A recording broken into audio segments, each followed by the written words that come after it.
Evo Srena, trka je puštena, Tormenta ide napred, odmah je prati Desert Storm, potom dolazi Nadalina,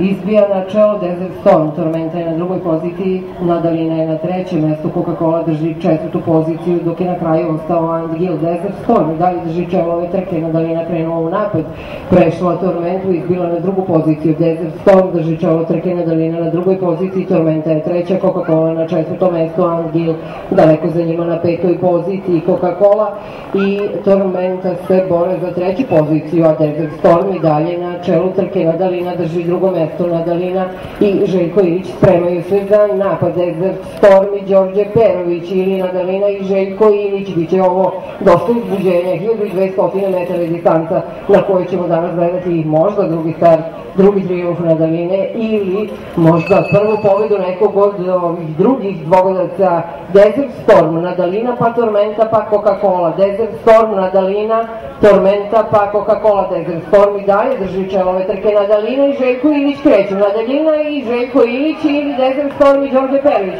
Ipak Desert Storm i Đorđe Perović, Željko Ilić i Nadalina posustaju, Đorđe Perović i Desert Storm prolaze prvi, pa potom Tormenta i Nadalina, Coca-Cola i Andgil daleko za njima.